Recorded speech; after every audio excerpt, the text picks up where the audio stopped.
Annyeonghaseyo, Yorobun. Meu nome é Alex e sejam bem-vindos ao KyopoCast. No episódio de hoje, uma conversa com Sabrina Kim, empreendedora na área da moda, que utiliza suas redes sociais para levantar importantes questões identitárias. Espero que gostem. Muito obrigado, Sabrina, por topar participar aqui com a gente do KyopoCast. Eu que agradeço o convite. Bom, a Sabrina, assim, o pessoal que já reparou, talvez esteja ouvindo no Spotify, vai até perceber, a gente espera que esse episódio esteja indo pro ar já com imagem, tanto no aplicativo. Se não der certo, depois eu edito, eu corto essa parte, vai parecer que eu nunca falei isso. Mas hoje é um episódio especial, que é o 20º episódio número 20. Por coincidência, não sou numerólogo, não acredito em superstição, mas por coincidência o episódio 10 foi o primeiro episódio que a gente gravou nesse estúdio, quando ainda estava sem iluminação, sem decoração. E agora o episódio 20, a gente espera que seja o episódio onde a gente vai lançar oficialmente o canal do YouTube. O episódio 10 a gente gravou com o Thomas, que é quem faz a direção de arte do episódio, as capas, ele que fez a identidade visual, o logo do KyopoCast, inclusive. E o episódio 20, eu queria muito que fosse com a Sabrina, porque quando você começa um projeto, você tem lá os apoiadores, que é a sua família, os seus amigos. E aí a primeira mensagem que eu recebi no Instagram, assim que o primeiro episódio foi pro ar, foi da Sabrina, dando um incentivo. Ah, olha, nem sabia que eu fui a primeira. E assim, foi muito legal, porque assim, foi a primeira pessoa a mandar uma mensagem incentivando. E eu já acompanhava, né, o Cores do Brasil, o canal do YouTube que teve há um tempo atrás. E eu até comentei com o Bruno Kim, que já gravou aqui com a gente, que também participava do Cores do Brasil, que eu achava assim muito vanguardista, né? Vocês tocaram em assuntos numa época que não se discutia tanto identidade. Então ter o respaldo de alguém que eu já estava assistindo no YouTube antes, logo legal. No começo, para mim foi muito importante. E vira e mexe o pessoal que acompanha as redes sociais do KyopoCast vê que a gente compartilha bastante trechos do programa que a própria Sabrina separa, que ela ajuda na discussão, ajuda a compartilhar. E eu agradeço muito. Entendeu? Não, ó, a primeira vez que eu vi, assim, iniciativas como a sua, acho que você não sabe o poder que tem esse tipo de trabalho. Porque eu acho que muita gente consegue se identificar e não se sente sozinha. Eu acho que o grande lance é esse. Quando a gente consegue disseminar, né? Muitas questões que a gente traz aqui a gente não consegue resolver, né? Uhum. Mas você entender que você não tá sozinho, eu acho que isso tem um impacto, uma força muito gigantesca, é exponencial. E quanto mais iniciativas desse tipo tiverem, de várias gerações, de várias idades, de vários gêneros, eu acho muito rico isso. Você fala, né, que é para trazer deixar uma biblioteca pro seu filho, né? Eu acho, nossa, isso é super importante, a gente conseguir pensar desse jeito para não pensar só no pontual, né? Uma coisa pro futuro. Eu acho que isso para mim é super interessante. E a iniciativa do Cores do Brasil, eu não sei se você sabe, se o Bruno já te contou. Aconteceu muito esporadicamente. Foi assim, muito do nada mesmo. Eu não conhecia ninguém do grupo. Nem o Bruno? Ninguém, a gente não conhecia ninguém. Tem um grupo de lojistas, né? Do Facebook. É do Facebook. Que a gente troca, quer comprar cabide, quer dizer que era uma coisa de indicação de eletricista. Assim, prático. E aí teve uma reportagem que saiu, eu nunca vou esquecer. Que era um jornalista, e aí as entrevistadas eram coreanas. E aí o artigo foi escrito de um jeito tão preconceituoso, foi tão... E na hora, eu já tinha lido vários artigos assim, mas eu acho que trouxe um furor, né? Todo mundo da comunidade se mobilizou. Se mobilizou e até acabou ocupando as entrevistadas, mas o que eu pensei, porque eu já trabalhei na Editora Abril, com imprensa, eu pensei, pode ser que essa tenha sido a fala dessas pessoas, mas eu acho que foi muito enviesado pelo pensamento do jornalista. Ele já estava procurando algo assim. Eu acho que ele não... O que acontece com muitas reportagens jornalísticas é que o estereótipo vem antes do que a pessoa fala, né?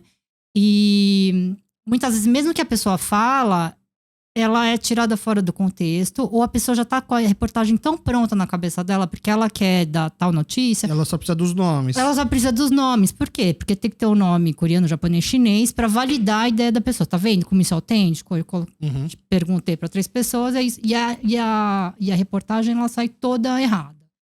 E aí, aí eu meio que comentei, falei, nossa, gente, a gente não tem voz, né? quando acontece esse tipo de coisa, a gente não consegue nem reclamar. E aí o Bruno me mandou uma mensagem por direct, não sei o quê. Mas foi super rápido. Ele falou, vamos se encontrar numa padaria aqui perto. Nananã. Quando eu cheguei lá, tinham 4 pessoas, que era a Nath, o Matheus e o Bruno. Daquele dia já falou, vamos fazer um canal de YouTube. Foi super assim, não sabia fazer nada. Meu marido tem uma produtora, meu marido falou, vamos gravar lá na sala. Nananã. E aí foi. Foi assim, sem zero planejamento. E o primeiro vídeo foi muito... Era de bullying. Foi um podcast. Se você for reparar, só faltou o microfone e o fone, mas todo mundo sentando e conversando. Foi... Não, e aí eu assim... Minha mãe vai assistir 10 minutos, né? Eu pensei, nem 5, né? E aí... Minhas primas nem vão ver, não sei o quê. Eu pensei, ninguém vai ver. Gente, teve muita visualização. A gente mesmo ficou chocado, porque a ideia era meio que, eu acho que lavar roupa suja. E aí, meio que foi indo, o negócio foi indo. E aí eu vi como a nossa comunidade, agora não tô falando nem dos coreanos, a gente não tem espaço pra falar, né? Exato. E essa ideia, assim, do que o podcast, então, foi a mesma coisa, né? Pô, minha esposa, meus amigos me incentivarem é uma coisa. Então, eu vou lançar, mas assim, fica pra mim, né? Se caso não der certo, eu gravo lá meus 4, 8, 10 episódios, não sei. Mas aí quando você vê que tem gente que tá ouvindo, ou que mesmo que não esteja ouvindo, está gostando da iniciativa e aplaude e dá um incentivo, isso realmente dá muita força. Então por isso, hoje, 20º episódio, eu pensei, já que a gente tá seguindo uma linha de chamar nos episódios 10, 20, sim, vamos tentar botar gente que ajudam muito a gente a continuar. Por isso que fiz questão. Uma honra. Tanto que quando a gente teve até um desencontro, teve que desmarcar e marcar de novo, eu falei, não, mas mesmo que fique em cima da hora, a gente tá gravando e esse episódio vai pro ar em menos de 24 horas. Mesmo assim, vamos tentar segurar para que o 20º... Eu que agradeço de verdade por todo o apoio e por ter vindo aqui. E vamos já, então, começar oficialmente o episódio pelo famoso Thiago Soguer, aliás, que a gente tá tentando deixar famoso. A sua autoapresentação, pro pessoal saber quem é você. Meu nome é Sabrina Kim. Nasci no Brasil, comerciante, sou formada em arquitetura e tenho 2 filhos. 2 filhos birraciais. Importante falar isso, pelas questões que eu acho que a gente vai conversar aqui na frente. Tá, 2 filhos birraciais quer dizer que eles são... Você é a mãe descendente de coreana e o pai é descendente... ele é branco. É brasileiro. Branco. Então vamos lá. Eu fiz a minha pesquisa também. Tá, basicamente a gente já conversou sobre ela aqui no começo do episódio, mas vamos lá.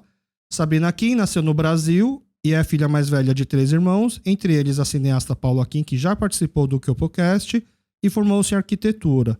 Mas logo começou a trabalhar no mundo da moda, trabalhando primeiro em editoriais de revistas e hoje sendo sócia de 2 lojas que atendem o varejo. Em 2017, fez parte do canal do YouTube Cores do Brasil e seu perfil pessoal no Instagram costuma levantar questões identitárias e raciais. Essa última frase eu literalmente copiei da sua bio, lá do perfil. Por enquanto aqui tá certo, arquitetura. Tá certo. Então vamos lá, como é que de arquitetura você foi parar em moda de novo? Assim? Eu acho que eu dei a volta muito grande para chegar onde eu queria. Eu sabia que eu queria trabalhar com alguma coisa criativa, mas eu achava que fosse meu lado B, né? E aí, quando entrou, na época de prestar vestibular, eu prestei publicidade e arquitetura das faculdades. Eu cheguei a me matricular. Aí eu passei em todas, aí me matriculei em arquitetura, e aí eu pensava que depois que saísse desse curso, à noite eu poderia fazer publicidade, mas não dava nem tempo. Na primeira semana eu ainda tentei chegar na PUC, não consegui. Porque uma era na cidade de aniversário e outra era na PUC, então era muito longe. Aí eu desisti, o curso era integral, e aí eu fui fazer arquitetura. Eu entrei no curso de arquitetura porque quando eu fui visitar a faculdade, lá eles tinham um laboratório de fotografia, acho que até hoje tem. Marcenaria, então era uma coisa assim que eu não sabia direito o que eu queria, mas eu achava que ia ter contato com isso. E, na verdade foi muito bom. Teve muitas... A gente teve muitas vertentes, né? Porque a arquitetura, eu acho que muita gente pensa em projeto, reforma de casa, construção, mas tem outras vertentes. Então tem planejamento urbano, enfim, pode ser macro. E aí eu entrei na faculdade de arquitetura. Aí No terceiro ano, mais ou menos, eu já fazia curso de mulagem, fazia curso de fotografia. Eu comecei a fazer um monte de curso avulso, fora da faculdade, achando que fosse meu lado B. Quando chegou no terceiro ano, eu tive uma crise. Falei, gente, eu acho que esse curso aqui não é pra mim, né? E tinha uma professora muito querida, até hoje eu falo com ela, eu falei, eu vou largar, vou fazer moda. Ela falou, não, você não vai largar, você vai terminar aqui a faculdade. A gente vai conseguir uma bolsa para fora e vamos fazer esse curso, o curso de arquitetura, meio que indo para esse lado da moda. Porque dava para fazer, né? Tá. Então eu comecei a fazer um monte de matéria fora da arquitetura, porque dá para você fazer outras Peças curriculares. E aí mais relacionado à moda. Aí fui fazer figurino no teatro, na ECA, fiz algumas matérias na publicidade, fiz algumas matérias de editoração também no jornalismo. E aí a gente foi montando essa grade curricular. Ela não deixou de existir, que hoje eu penso que, nossa, ela foi uma peça-chave. E aí eu fui entrando nos estágios, né? Tentei de tudo também. Fiz monitoria para Sesc, fiz projeto de Luminotec, né? E aí eu lembro uma vez que entrou aquela revista, não sei se você conhece, de moda, né? É a revista Estilo, que tinha na gringa. Nunca vou esquecer, a primeira capa era Carolina Ferraz. Vinha até com uma sacolinha de plástico, assim. E no caminho da cidade universitária tinha um outdoor, na época que podia ter o outdoor, com a Carolina Ferraz. E eu lembro que dirigindo a minha irmã do lado, eu falei, nossa, eu queria tanto trabalhar aqui. Eu falei, que besta, né? Vou entrar no site, eu vou me cadastrar, né? E eles tinham um programa de estágio. Cadastrei, fui chamada, e aí, como era arquitetura, me chamaram para trabalhar na Casa Cor. Eu levei meu portfólio é de moda. Já fazia um portfólio voltado para aí. Na hora que elas olharam meu portfólio, falaram, a gente vai te direcionar para outras entrevistas. E aí me passaram para outras revistas e eu acabei conseguindo estágio na Manequim. Tá. Que era aquela revista que via com moda, né? E aí, a partir daí, foi indo pra moda. Eu fiquei muito tempo em produção de revista. Sempre na Editora Abril, isso. Editora Abril, aí depois da Editora Abril eu fui pra Globo. Aí depois da Globo eu fui trabalhar com visual merchandising, que faz vitrine. Mas isso por conta própria? Não, eu entrei no escritório que fazia isso. Tá. Fazia essas marcas grandes, fazia uma projeto modelo, né? Que aí era replicado em outras franquias. Assim, Hering, você pode falar Hering, mas aí em todas as Hering. Tá. Brasil inteiro. Foi quando eu percebi que o Brasil é enorme, né? Gigante. Tem vários tipos de tamanho de loja. Só um parênteses. E teus pais já faziam loja? Meus pais sempre faziam loja e eu sempre ia trabalhando no Natal, datas comemorativas de Natal. Era assim. Só que naquela época não tinha interesse, assim, por moda. Eu acho que quando você é nova, você meio que faz automático. Você tem que ajudar seus pais, você vai. Eu não questionava muito. Eu gosto, não gosto. Mas hoje eu penso porque eu não questionava porque eu acho que eu gostava, né? Tá. E aí aí eu fui trabalhando, emendando um trabalho no outro, não tirava férias, até hoje eu acho que eu não sei tirar férias. E aí enfim, né, ao mesmo tempo que eu tava trabalhando, eu tava procurando bolsa pra estudar fora. Alguma coisa relacionada à moda? A moda, hoje eu vejo que na verdade eu queria ir embora, eu queria fugir. Tá. Porque eu tinha questões de identidade, sempre tive.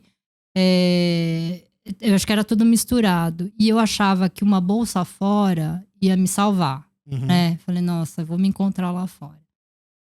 Fiz tudo. Juramentadas, traduções juramentadas, eu não sei o que, não, fiz tudo. Fui no consulado, era uma bolsa pra Coreia. Era marketing de moda. No fundo, eu não sabia se eu ia ganhar, né? Porque eu testei pra várias. Eu chutei pra tudo quanto é lado. E aí eu ganhei essa bolsa. E aí, nessa época, eu trabalhei com visual merchandising. E aí, esse escritório que eu tava, a minha chefa queria desmontar o escritório. Então, ela foi mandando todo mundo embora, porque ela queria fazer um outro projeto, né? E ela falou, você quer continuar comigo? E eu já não tava mais... Já tinha dado o ciclo. Eu falei, eu vou viajar, vou tirar um ano sabático, sei lá.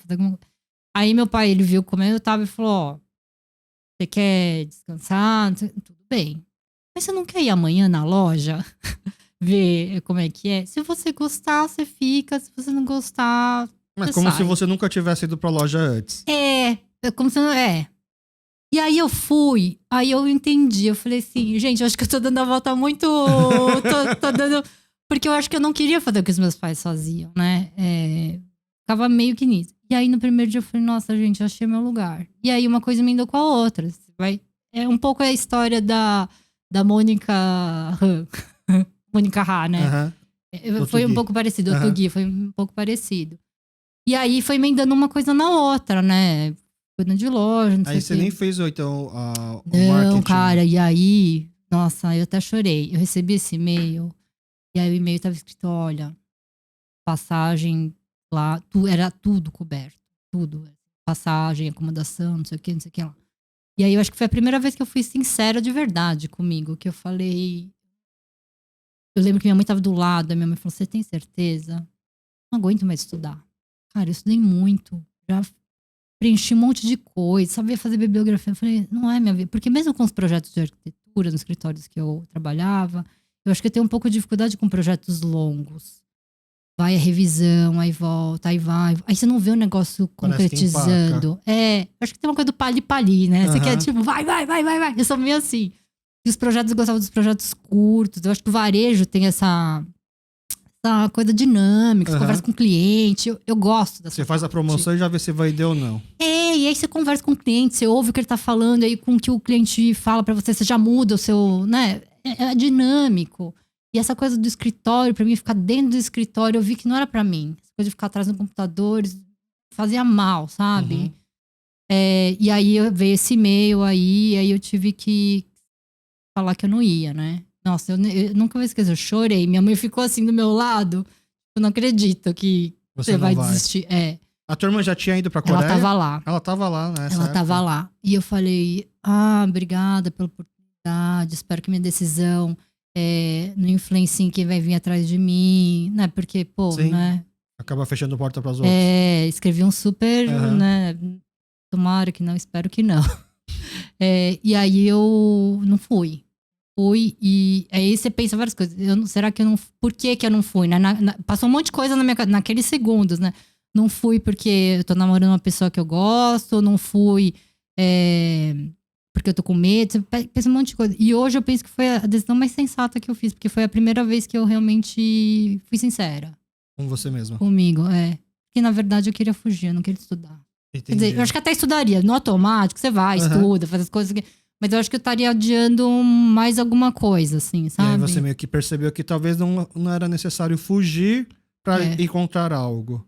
E eu lembro do meu pai também, porque eu sempre tive questões, assim, que nem eu falei, de identidade. E eu lembro do meu pai falando, você quer ir pra Coreia? Você vai, mas você vai ver que você também não é coreana. Ele falou isso pra você? Ele falou isso pra mim, várias vezes. Porque eu acho que os pais, hoje que eu sou mãe, eu acho que não tem como você não enxergar.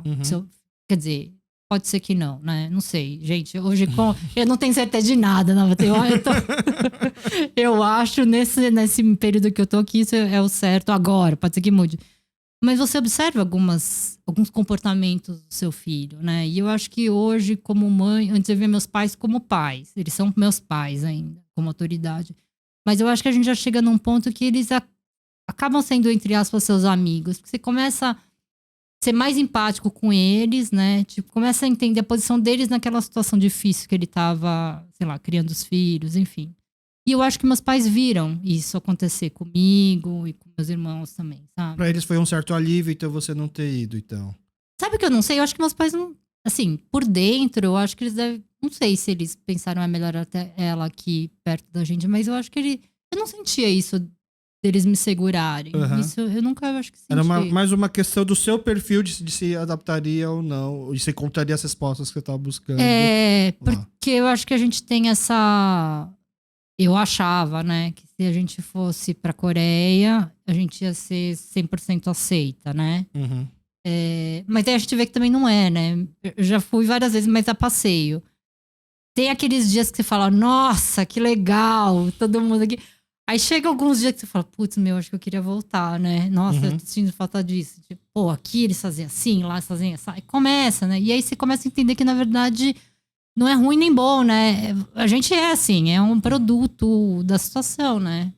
Que eu acho que agora é uma questão não só com os coreanos, descendente de coreano. Acho que é uma coisa mundial, porque todo mundo é nômade, né? Tá todo mundo em todos os lugares, em todos os países, trabalhando com gente de outros países. Então, acho que é uma questão que eu acho que vai aflorar cada vez mais, eu acho. E quando você volta para a loja, consegue botar em prática alguma coisa que aprendeu nesse tempo todo do editorial, trabalhando com vitrine, essas coisas? Eu acho que você tem essa ambição, né? Mas a prática não é muito assim, né? Até porque empresa grande você tem vários braços, né? Você consegue executar mais rápido, tem mais. Agora, um negócio familiar é um pouco mais difícil, né? Até porque quando você entra, você não sabe direito. Você tem a noção do design, mas será que o design vende? Eu acho que os nossos pais, eles têm esse know-how, nossos pais comerciantes, imigrantes, eles têm um know-how de negócios, no geral, que é mais prático. E às vezes eu nunca vou esquecer, o meu marido também é da parte de design. Minha mãe falava assim, fazer um cartaz de promoção, liquidação, não sei o quê. Aí você vai lá, pensando no design, na fonte, não sei o que, aí manda fazer orçamento, volta. Quando você vai ver, sua mãe já foi lá, escreveu, colou num craft, resolveu, e aí. E já vendeu, já nem tem mais roupa pra ver. E eu entendi isso, sabe? Isso é muito legal quando você junta essas duas expertises, né? Então, no final a gente, provavelmente, você trabalhando lá em grandes marcas, com grandes revistas, eu vou voltar aqui, eu vou profissionalizar isso e no final das contas o know-how, você faz o que dá, você faz o que dá. Que isso é outra, né? Quando você tem, sei lá, o orçamento, margem sobrando, isso aqui tem o que gastar com marketing. Aí você pensa, você elabora e tal, mas o dia a dia de uma loja... É outra dinâmica, outro público, né? Eu acho que, não sei, você trabalhou bastante com publicidade, em revista também tinha assim, definia um público que lia a revista. Gente, eu não sei quem é esse público que lia a revista, porque assim, no imaginário da consultoria que fez a pesquisa para o título, é classe A, classe B, consome isso, come tantas vezes fora, não sei o quê, e eu não consegui enxergar, porque além de ser muito mecânico, eu acho que essa pessoa não existia. Porque eu acho que as pessoas que trabalham nessa área, elas têm uma noção da realidade que não é a realidade. Então, eu acho que eu tinha esses dois lados. Tinha o lado da revista, que eu consumi muito revista, mas assim, uma revista de adolescente anuncia umas coisas que um adolescente não consegue comprar. E ao mesmo tempo eu trabalhava na loja, que eram problemas de pessoas comuns. Então, por exemplo, no provador, né? Mulheres que não gostam de mostrar essa parte aqui do braço, porque a mulher aqui vai ficando mole, se incomoda. Tem mulheres que realmente se incomodam, então a gente sugere blusas com manga. Bom, meus stories jurídicos a gente fala muito disso. E na revista eu nunca vi essa dica, né? Na revista, eu não sei que dica que era roupas para você usar para sair para jantar à noite, sabe? Ou para ir no cinema, não. Então, eram umas coisas assim que eu falava, gente, esse mundo... ele existe, será, não sei.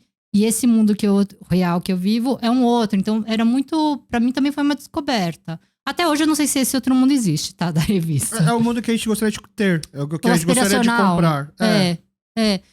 Isso também me explica muito por que as revistas acabaram, né? Eu acho que isso também tem muito a ver por que esses títulos acabaram. Porque realmente você não estava ouvindo quem estava consumindo, né? Naquela época eu acho que você não tinha muita opção de consumo. Agora, moda, por exemplo, entra no Pinterest, você consegue fazer a pesquisa de outro jeito, né? E naquela época de revista, não. Que a revista falava, as pessoas achavam que era a verdade, né? Sim. Tanto que eu lembro que quando eu fazia confecção, as marcas de tecido, tecelagem, elas faziam várias palestras para explicar pra gente qual foi o estudo que elas fizeram para chegar em tal tendência para poder produzir tal tecido, para convencer a gente de confecção a consumir aquilo, né? E aí no começo, antes de eu começar a trabalhar com a loja, eu ia com a minha mãe meio que para traduzir, assim, um pouco o que falavam, né? Ela só de olhar, ela já conseguia enxergar qual que era a tendência, mas depois o comentário era meio que assim, poxa, o pessoal faz um monte de pesquisa, viaja, estuda pra caramba, pra depois, do nada, ninguém sabe por que tal personagem da novela estourou E não teve pesquisa que conseguiu descobrir isso antes. Não, total. E ainda mais, hoje deve ser a mesma coisa com o Instagram, TikTok e tal. O pessoal deve fazer vários estudos que deve acertar a grande maioria das vezes, mas deve ter muito aqueles viés do pessoal lá da influência que você nem sabe. Igual quando a Juliette fez começou a usar tiara. Quem ia falar que vai ter alguém no reality show que vai começar a usar tiara e vai ficar na moda, por exemplo, né? Pois é, e eu acho que é uma coisa do comércio popular que eu acho muito legal. É muito rápido, né? Esse negócio da Juliette e da tiara. Eu tenho certeza que um dia depois, na 25 de março, ia ter vários tipos. Exato, né? Eu acho isso... E as pessoas, elas subestimam isso, mas essa rapidez de você trazer, gente, isso é uma expertise que pouca gente consegue fazer, né? Eu consigo ver essa... Eu acho uma magia, é a magia do comércio, eu acho muito legal. E o pessoal faz aquela analogia com o barco, né? Quanto maior o barco, quanto o transatlântico, você muda a rota, demora muito.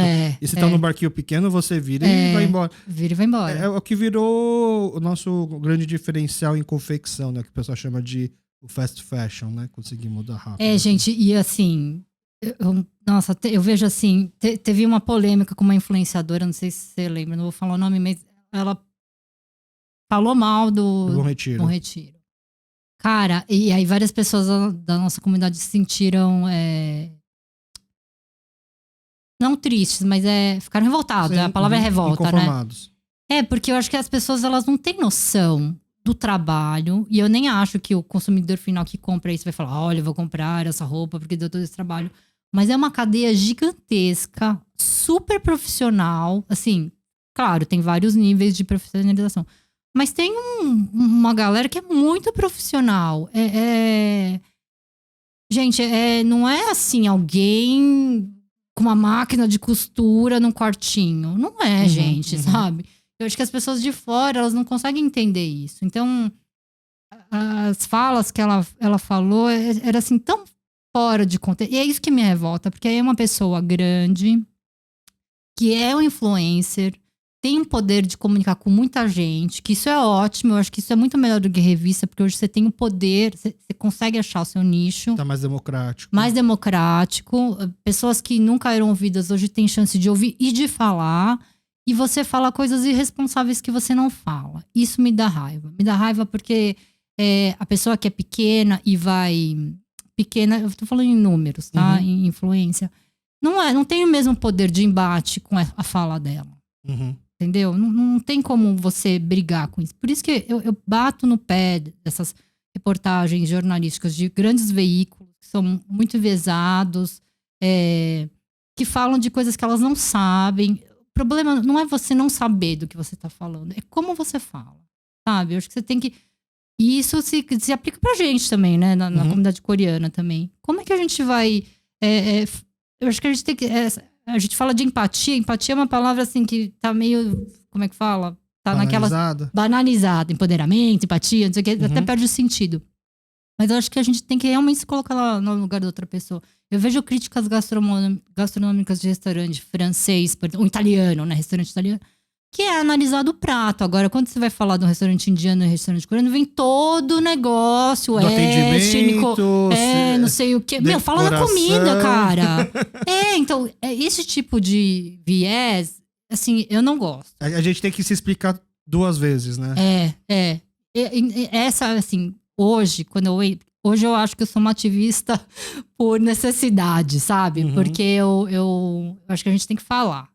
Tem que falar não só na questão que a gente vai conseguir mudar, porque já passei dessa fase, dessa ingenuidade que a gente vai conseguir mudar as coisas. Mas eu acho que a gente tem que falar para as pessoas que se sentem na mesma situação que a gente, para elas não sentirem que elas estão sozinhas, porque isso tem um poder. Você consegue se fortalecer na sua vida pessoal. Porque quando é uma coisa que você se sente meio injustiçado, como por conta das questões raciais, você se sente sozinho e você começa a falar assim, tô falando da minha experiência. Ah, nossa, eu não vou ligar. Ah, não. Não aconteceu, não é nada demais. Eu que sou sensível. Eu acho que a gente teve essa trajetória. Algum momento da sua vida você acredita que aquilo não aconteceu. Mas no fundo do seu coração, aconteceu. Você ficou magoado. Só que quando você foi falar com alguém, a pessoa fala, não liga pra isso, não sei o quê, não gasta saliva com fulano, ciclano. E aí você vai meio que se convencendo disso, entendeu? Vai aguentando, vai aguentando, vai aguentando. Tem uma hora, meu, que o negócio explode. E vai por outras vias, somatiza, não sei. Eu acho que hoje eu entendo que você tem que falar. E quando você fala, outras pessoas também falam disso. Uhum. É tipo, eu faço uma relação com o movimento Me Too, sabe? Quando teve a Dos denúncia. assédios, né? Uma falou, eu tava falando, pô, peraí, aconteceu isso com ela? Então, falar, você cria uma força. Eu vejo isso muito no meu Instagram pessoal. Tenho escrito. O meu Instagram pessoal, eu não tenho nenhuma pretensão com métricas. Diferente do meu jurídico, né? Que você quer fazer, o post carrossel, rios, não sei o quê, CTA, lá. O pessoal é meio que uma válvula de escape. Então eu falo que tem que, sabe, jogar merda no ventilador. Tem muitas pessoas que falam, nossa, tem até familiares que falam, nossa, por que você fala tanto disso, não sei o que lá. E aí eu falei assim, não, eu vou falar do jeito que eu acho. Tem uma questão educacional, mas eu acho que tem uma questão de desabafo, porque eu percebi pra mim que se eu não falo, eu fico doente. Isso interfere no seu corpo. No meu corpo. Assim, fisicamente. Eu fui fazer terapia já faz alguns anos, fiz uma época, parei, e aí eu voltei de novo. E eu percebi que todas as vezes que eu volto a fazer terapia é por conta de uma coisa física que apareceu no meu corpo. Da primeira vez que eu fui procurar ajuda, tava sentindo uma dor no peito, fiz um monte de exame, nananã, e aí o médico falou assim, fisicamente você não tem nada. Tive que resolver o negócio nos dentes, fui no dentista, o dentista falou, tá estressada, não sei o que, ele falou, olha, podemos fazer o arranjo, né, pontual tratamento, mas vai continuar. Vai continuar, ele falou. Aí fui fazer terapia. E aí a gente não sabe. Terapia, eu acho que a gente tem uma coisa de preconceito. Acho que muita gente, né? Será que eu sou doido? Não tem problema, vou fazer terapia por quê? Tô bem, né? E aí eu acho que vocês não sabem nem como. O que você tem que fazer? Você tem que sentar? A gente não tá acostumado a sentar num lugar e. Tá, aqui eu tenho que falar do quê, né? A gente não sabe nem como se portar. Tipo assim, você vai no restaurante, tem garfo e faca. Se você não sabe usar garfo e faca, você não sabe nem se tem. Sabe Pequena Sereia? Você pega o garfo e passa na cabeça. É meio isso. É engraçado porque eu li um livro de uma escritora nigeriana e ela falava que ela foi fazer a primeira consulta ginecológica dela com 40 anos. Ela falou que ela não sabia o que tinha que fazer. Você senta na cadeira como? Você abre a perna. Quando eu li aquilo, eu falei, nossa, gente, eu acho que é isso que as pessoas. Quando eu fui fazer terapia pela primeira vez. Você não sabe. E aí eu acho que tem uma coisa assim também. Você vai no médico, tá com dor de garganta, você toma isso, é melhor. Terapia não, você tem que fazer. Não é rápido. Não é rápido. Hoje eu vejo assim, não é rápido, não vai resolver seu problema, não vai resolver seu problema, tipo, o que eu quero dizer, não vai ter uma pílula que vai. Né? Na verdade, o problema vai continuar lá. Como você vai lidar com o problema é que vai ter que mudar. A mudança é outra, né? E às vezes o terapeuta é ruim. Também tem isso, né? Assim como tem o médico, sei lá, tô com problema no nariz, você vai ver 3 diagnósticos, no final a decisão é sua, né? E a segunda vez que eu fui fazer terapia, que foi recente, tive um sangramento. E eu tava 1 ano, assim, com a menstruação muito forte. Um mês vinha, outro não vinha. Aí no que vinha pra valer. E eu faço já, tenho idade, eu vou no médico todo ano. E aí esse meu médico que me acompanha desde a minha primeira menstruação, ele falou assim, eu acho que tem a ver com estresse. Ele falou, a menstruação pra mulher, ela é regulada pela hipófise. E a hipófise, ela é sensível às mudanças.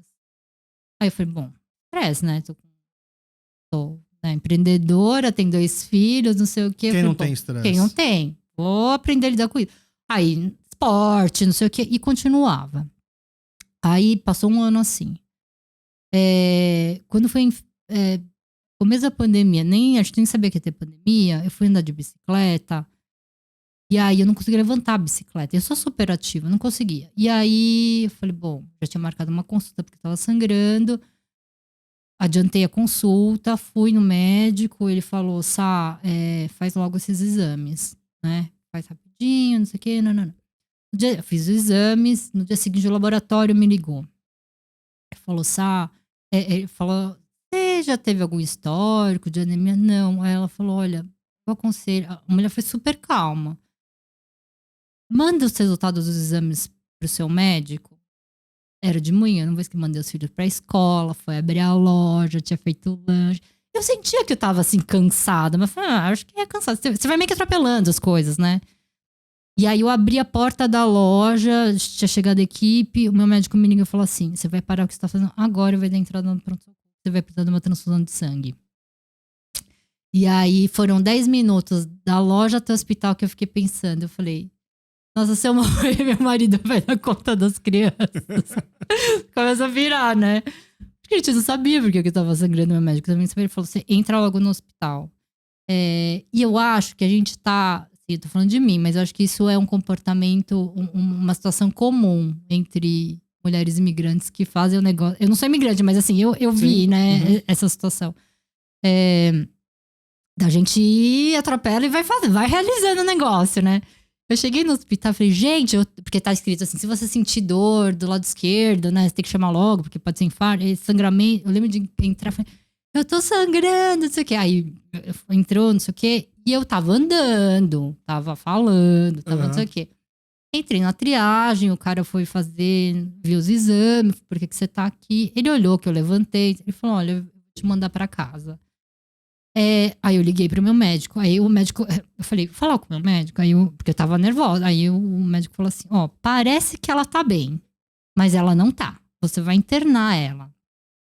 E aí tinha saído o exame da ultrassom que eu tinha feito, não sei o que. Ele falou assim: você tá com um pólipo no útero. Descobrimos por que é o sangramento, tá tudo certo. Vai entrar, vai tomar 2 bolsas de sangue.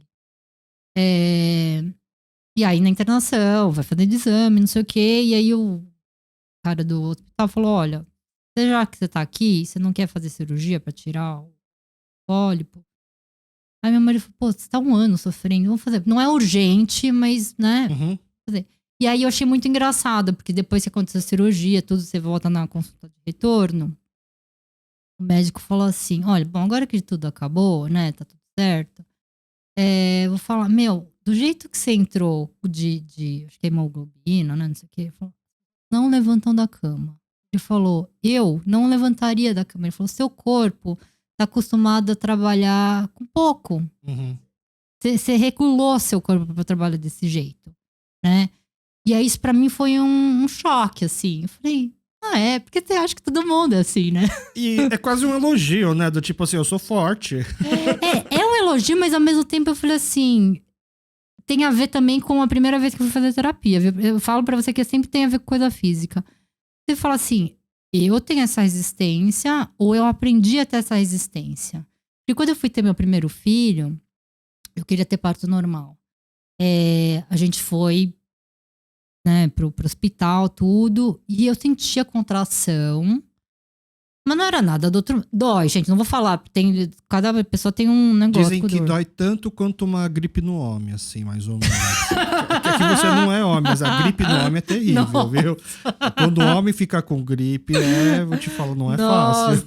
Não vou nem discutir isso.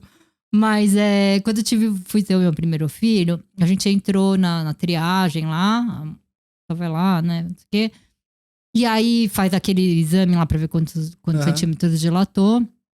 E meu marido tava na sala e ela falou assim, eu lembro dela pegar o telefone, a enfermeira, falou assim, prepara a sala de cirurgia que tá subindo e ela é asiática. Eu falei, mano, que é isso, né? Eu falei, quando parou com isso, eu falei... É uma doença séria eu falei, qual que é o lance de ser asiática? Ela falou assim, ó, asiático quando tá reclamando de dor é porque vai nascer. Aí, isso ficou na minha cabeça. Aí, meu marido até chamou, assim, ela falou assim, vai nascer hoje? Ela falou, vai nascer agora. Agora vai nascer. Aí subiu, fiquei com esse negócio na cabeça, né? E eu falei assim, será que a gente... Porque entre os médicos, em geral, assim, eu perguntei pra alguns, tá? Existe essa entre aspas, verdade de que as asiáticas têm mais resistência à dor. Eu não sei se isso é real. Porque não sei se é social.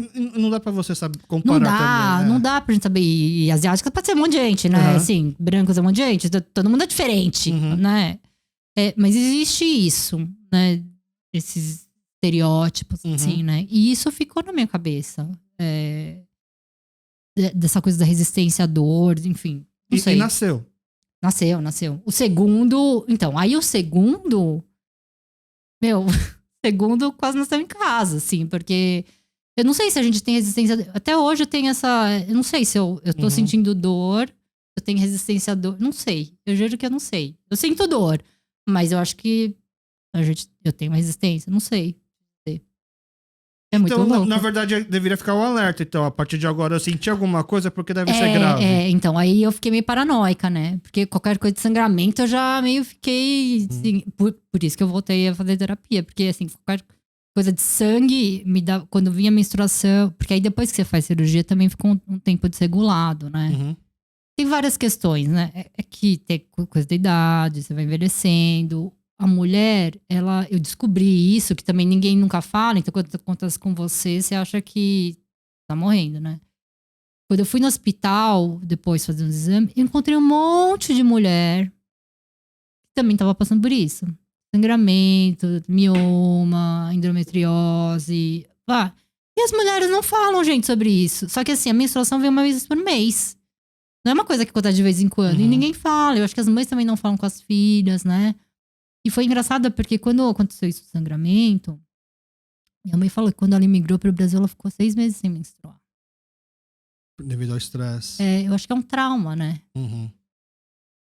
E aí dá uma zoada nos hormônios, sei lá.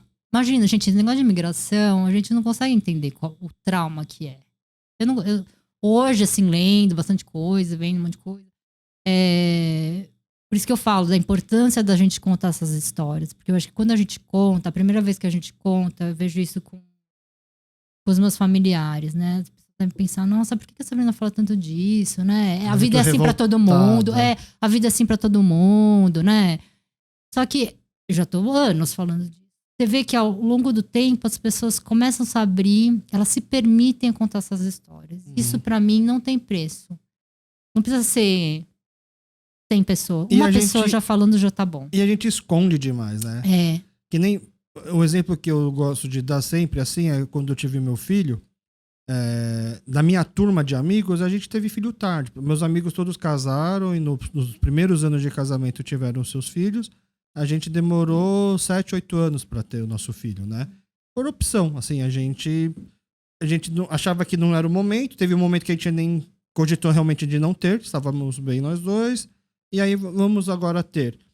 E é engraçado como que é tudo muito glamorizado, né? Então, por exemplo, a gente teve muita sorte, porque a gente não tem parentes assim aqui, eu e minha esposa, a gente não tem primos, né?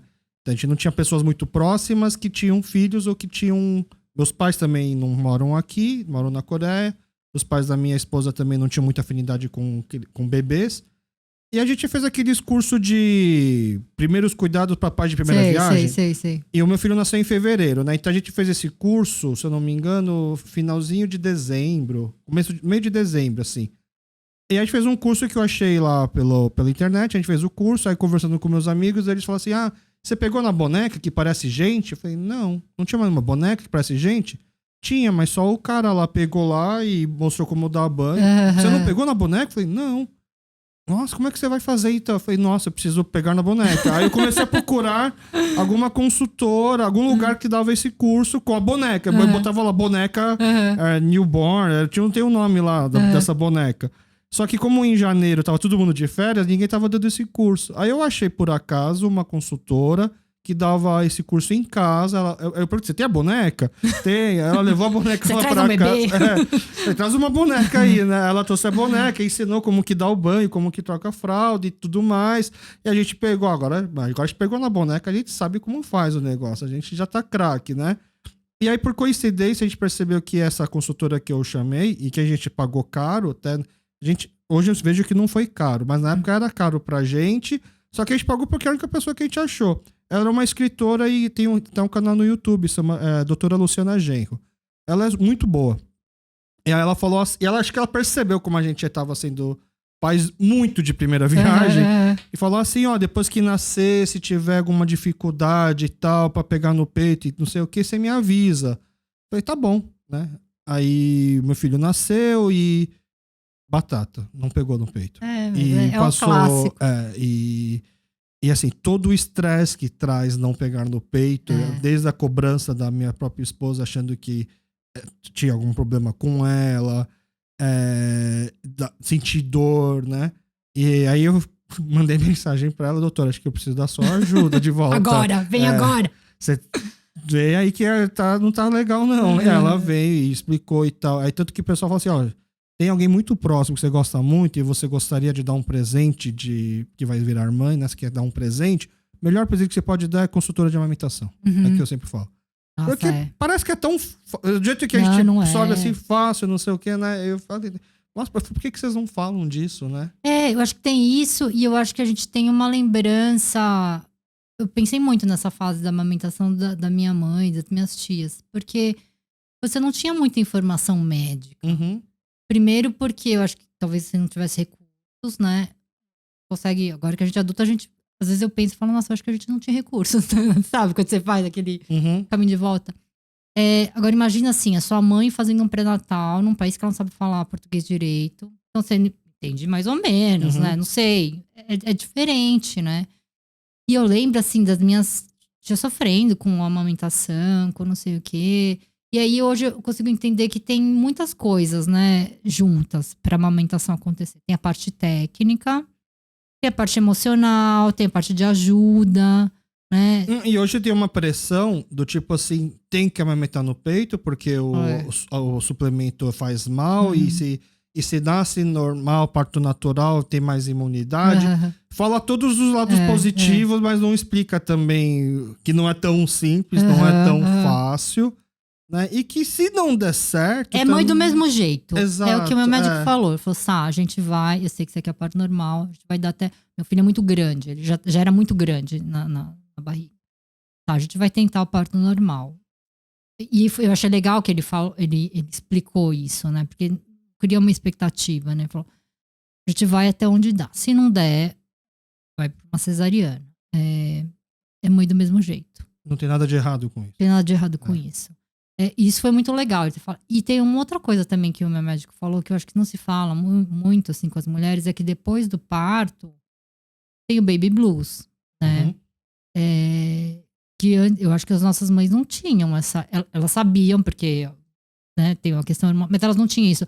É uma questão hormonal, não sei o quê. Eu acho que não tinha esse recurso para entender que talvez fosse... É uma questão física, né?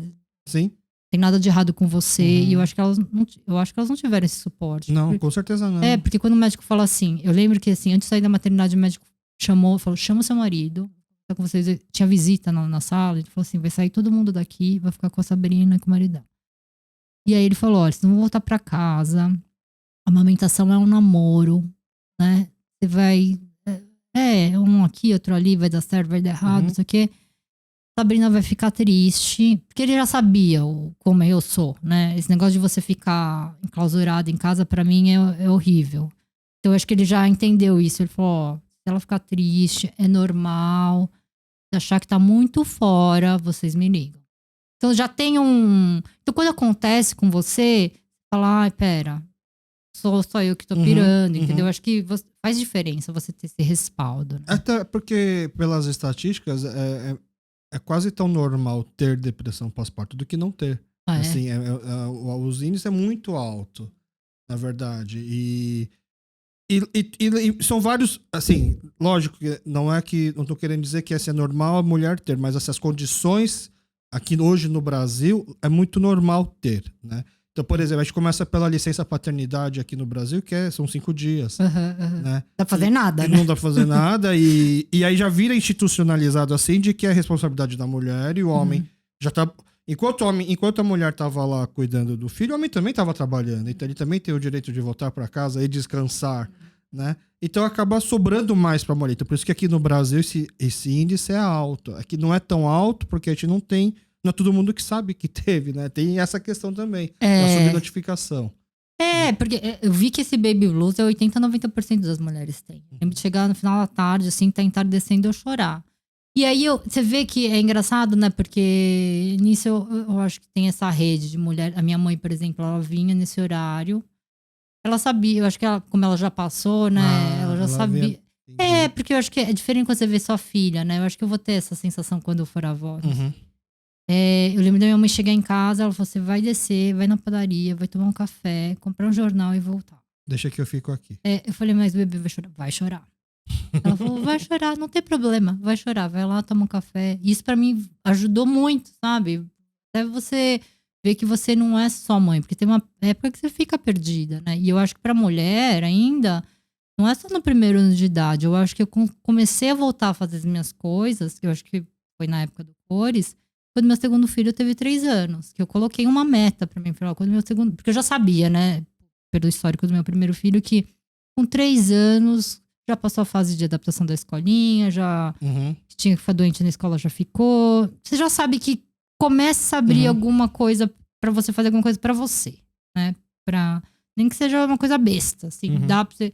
Você começa. Então, pra mim, o prazo era 3 anos. Foi 3 anos do meu primeiro filho, eu vou começar a fazer alguma coisa pra mim. E aí coincidiu de ser o Cores do Brasil. Não foi assim, né? Super macho, assim, super, né? Mas foi indo, vai abrindo, aí você começa a arranjar outras coisas pra você fazer, né? Outras. E foi um projeto que durou quanto tempo, mais ou menos? Cara, eu não sei. Então, porque era uma época da loucura, né? Criança pequena, eu nem sei direito o que aconteceu. A gente ia meio que gravando, o Matheus ia postando, ele que fazia o gerenciamento das redes sociais, enfim. Mas a ideia de fazer um canal no YouTube sobre o tema foi de quem? Eu acho que foi do Matheus. Começou como precisamos discutir esse assunto, se o ideal é Facebook, se o ideal é um site, se o ideal é não sei o quê. Nem tivemos essa discussão. Foi tão assim, eu acho que juntou as energias, sabe? E foi muito legal, porque eu acho que eu nunca tive a experiência de ter 4 visões de descendentes coreanos, né? Não é coreano mesmo. De épocas diferentes, de idades diferentes, de realidades diferentes. Isso foi muito legal até pra mim, porque você começa a ver as perspectivas com outras visões, porque a experiência asiática, filho de imigrante, ela não é única, né? Tem coisas que a gente consegue se relacionar, mas o que serviu pra mim, o que eu passei, talvez não seja o que você passou, né? Então, por exemplo, eu vivi num ambiente muito branco. Teve pessoas do grupo que viviam intercomunidade. Então, eu não sabia peso, por exemplo, de você falar alguma coisa que ofenderia, entre aspas, a sua comunidade, porque eu não tô no meio dela. Então, quem vive no meio dela vai ficar ouvindo de Ashida, de Ma, lá. Eu não sabia o peso que isso é. Uma pessoa que tá lá, é o dia a dia da pessoa. Porque pra mim isso não me afeta, né? Então, assim, foi muito legal pra mim desse ponto de vista, assim, de você ver outras perspectivas do mesmo assunto. Tem muitas coisas que a gente consegue se relacionar, mas depende muito do tipo da criação, né? Tem gente que viajou pra fora, voltou. Então, é muito legal ver essas experiências dentro dessa questão da imigração, sabe? Porque, dependente disso, você tá na sua comunidade. Antes, eu pensava assim. Dá até vergonha, mas eu vou falar porque eu acho que assim, série muitas pessoas conseguem se relacionar. Quando a gente via grupos assim de asiáticos, onde você fala, ai, nossa, anda tudo junto, uma panelinha, como se você fosse melhor, né? Tipo, ai, eu não ando com asiático, não sei o quê. E aí, na vivência, eu pensando, você fala assim, na verdade era um bloqueio meu, né? Porque você vê como o estereótipo e o preconceito, ele é tão arraigado que você mesmo se poda. Você mesmo é racista com você mesmo, né? Isso é muito... É um bloqueio mesmo. E isso explica muita coisa. Muita gente da nossa geração de não aprender coreano, que na época a gente tinha vergonha de comer comida coreana. Não é a gente que é sensível. A gente aprendeu que era ruim. Não é culpa nossa. Eu acho que, assim, a grande virada de chave... Porque eu também cresci meio que nessa... digamos assim, uma certa soberba da minha parte de achar que eu consegui transitar mais entre não coreanos, poder ser mais abrasileirado. era uma coisa, sei lá, um processo evolutivo, digamos assim. Só que, no fundo, eu sabia que não era uma coisa de verdade, porque eu sabia que era uma coisa muito mais de esforço meu do que a minha família estar adaptada. Então, sabe aquela síndrome do impostor? Eu pensava assim, não, eu tô me fazendo de abrasileirado, mas abrasileirado mesmo é aquele cara ou aquela pessoa porque ele consegue até levar em casa, porque na casa dele, os pais deles também são abrasileirados, mas o meu acaba na minha casa, eu não consigo levar até na minha casa porque meus pais já são já é um choque de cultura muito grande. Então eu sofri um pouco dessa, ao mesmo tempo da soberba de poder falar que era mais abrasileirado, mas ao mesmo tempo de sofrer esse síndrome do impostor, porque na verdade era um grande esforço meu, porque meus pais, se fosse depender deles, eu seria tão, digamos assim, corebão quanto aquelas outras pessoas que eu estava julgando na época, entendeu? E eu também fazia esse julgamento. E aí é engraçado que depois, eu não sei se antes mesmo dessa onda de K-pop, das novelas e tudo mais, quando fui ficando mais velho, eu percebi meio que o contrário, que era muito... Eu podia ter uma certa soberba da minha parte de poder falar que eu conseguia transitar entre os corebões. Né? Do tipo assim, eu sei falar coreano, a minha esposa é coreana, a minha esposa ela veio pro Brasil com 15 anos, fala super bem português, mas ela também, durante um tempo, ela também não gostava que chamassem ela de corebona. Entendeu? Apesar dela ela fala, praticamente a primeira língua dela é coreano, né? E aquilo que você uma vez comentou por mensagem, né, que é a identidade líquida, né? Essa palavra pra mim foi um boom na minha cabeça. É muito legal, porque eu acho que isso daí também foi uma coisa que eu aprendi. Teve um encontro lá de descendentes de asiáticos lá nas Ciências Sociais da USP. Esse também foi assim, explodiu minha cabeça. Porque tem uma professora, ela é da pós-graduação das Ciências Sociais, enfim. Ela tinha alguns projetos, né, de unir, falar de questões leste asiáticas. Ela é descendente de japonês, de Okinawa. Aí eu disse, Okinawa sofre preconceito dentro do Japão dos outros japoneses. É muito, muito interessante. E aí foi um encontro, eu falei, quer saber, eu vou. Quando eu cheguei lá, foi muito louco, porque assim, tinha asiático, porque a gente só pensa assim, né, entre os coreanos, né, hoje, porque eu acho que a nossa imigração, eu acho que é recente comparado com a japonesa, né? E com a chinesa também, né? Não sei se a taiwanesa é mais antiga e a chinesa é mais recente. Ah, entendi. Muitos mestiços. Assim, eu li num livro da Grada Quilombo que mestiço é uma palavra pejorativa, mas eu vou falar por fins didáticos. Vários raciais, birraciais e multirraciais. Então tinha muitos, assim, chineses com pai japonês, mãe chinesa, polonês com chinês. E aí lá a gente foi muito legal, porque depois que acabou a discussão, ficou todo mundo contando as histórias, né? E aí, por exemplo, numa família chinesa com japonesa, eles estavam contando o preconceito da própria família. Porque na escala hierárquica, o chinês é mais baixo do que o japonês. Eu tô falando bem na questão do estereótipo, né? Então, no caso dessa pessoa, ela falava assim que a própria família japonesa tinha preconceito com a família chinesa. E aí, ele falou que, mesmo no mercado de trabalho, ele começou a ver que ele era mais aceito se ele usasse o sobrenome japonês do que o sobrenome chinês. E aí, ele começou a fazer isso. Porque, gente, você quer pagar os boletos, né? É isso. E aí, eu via que tinha essa coisa da pessoa, do eu, sentir que tá traindo o lado chinês. Então, você sente o impostor. E aí, esse pesquisador falou, então, isso se chama identidade líquida. Não tem problema. Você tem que dançar conforme a música, né? Por exemplo, você foi... Aí ele conta que ele foi pra Barcelona, essa mesma pessoa. Tem cara de olho puxado, né? Porque é japonês e chinês. E entra num táxi em Barcelona.